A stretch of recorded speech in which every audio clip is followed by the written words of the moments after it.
All right, so dogs pretty much come from the canine species. The canine species pretty much comes from wolves and wild dogs. So over time, certain dogs have lasted and certain dogs have been domesticated, and dogs would become more and more domesticated through the involvement in humans. And that domestication would eventually lead us to today where we have these dogs in our homes. Because these dogs are from the canine species, we want to make sure that we keep that in perspective, understand that they are pack animals and they are predatory animals. And a lot of times, these dominant tendencies that the dogs tend to have can interfere with our day-to-day lives through dominance in the household. If you're dealing with a pack animal that comes from a pack species, then you have to establish yourself as that pack leader. And a pack leader is not going to be overly dominant. It doesn't need to do that. All it needs to do is just stay at that respectable level, and pack members actually appreciate that pack leader for being the strength. So if you're having dog problems and the dog is being aggressive with new people and aggressive with the neighbor's dog, then that behavior is just going to snowball every day if it's being reinforced and not being addressed. Now, a lot of times some people will try to say redirect the dog or try to avoid the problem, but that's just like avoiding the bully at school every day. You're gonna face it, okay? So you cannot run away from your problems. You have to make sure that you establish the leadership that you need, and there's times where you're gonna have to make these small corrections to make sure we're appropriately addressing these issues.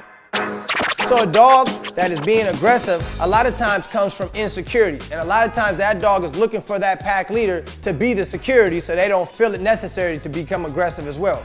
On the flip side, you have dogs that are being dominant and aggressive because it's not being addressed by the higher member. And what's happening is that behavior will start to snowball and create more and more problems. And a lot of times when people are undercorrecting it, they will actually throw gas on the fire and create more of the problem. For example, if throwing gas on the fire will be if you ignore the problems or simply just walk away, your dog's gonna walk away successful, and that behavior is gonna continue to persist. So some of the behaviors to watch out for if you're dealing with a dominant dog is a dog that is overly confident, kind of pushes you around, maybe growls at other dogs, maybe kind of mounts up on other dogs when he's in a social setting. A dog that might be a little bit overly dominant with other dogs in play and roughhousing. Those are simple characteristics of, say, a dominant dog. Then you have submissive dogs that are going to be a little insecure. You'll see they're more in an avoidance behavior. Their body language will show that they're a little bit scared and they're trying to get away. And a lot of times it's a fight or flight situation. So if they can't run, they can only fight, and that's when you get the aggression from the nervous behavior.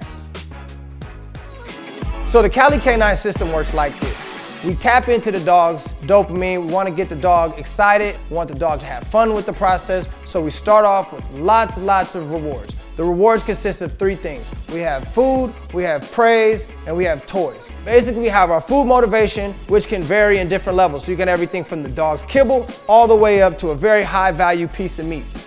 Then you have praise reward. You can simply just, good boy, or you can totally drown them in love, right? So there's different levels of praise. Then you have the toy. You have the toy that you can just let the dog get, or you can make the dog miss a couple times, and then you can throw it. And each one of those levels will create more value for the toy for the dog. So ultimately, the dog is working for its rewards. He really wants what you have, and you're really making the treat valuable every single day.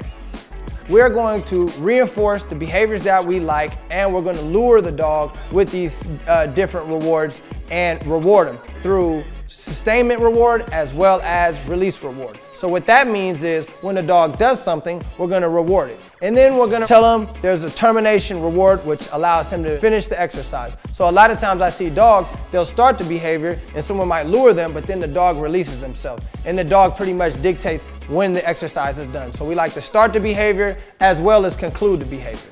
Then we're going to start proofing the behavior. So when we start teaching the behavior, we're going to teach behaviors like the sit and the down and the stand and the focus. But eventually, dogs need to be proofed, and that means the distractions need to start coming in. So what we need to do is the dog will learn that maintaining focus gets that reward and gets that release reward. And what's going to happen is when the value is there and a dog shall look the other way, you'll simply just give it a marker, no, and then the dog will see that that's not a desired behavior, the focus is a desired behavior, or the sit is a desired behavior, and then we release that. So basically, this is just like going to a class, but until you take your quiz or your test, you don't know if you really know the subject. So the system is all about teaching and then proofing.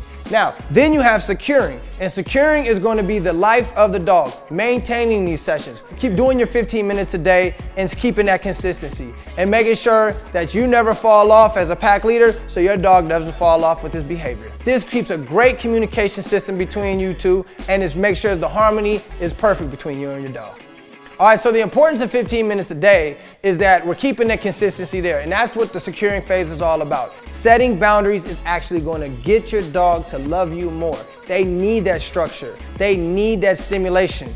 And my Cali K9 system is all about teaching you that exact thing. So we really want you guys to understand the value of the consistency. Yes, we can train your dog and send him home, but your dog will unravel like a mummy if he does not get that securing 15 minutes a day. That's just part of the program. So the key is here, let's get your dog motivated, let's keep him motivated, let's make sure you're the pack leader by being the funnest thing in the room, you're the party, you're everything, and the dog will desire you over everything because you've built that in your relationship. So keep doing this Cali K9 communication and we'll see you at the top.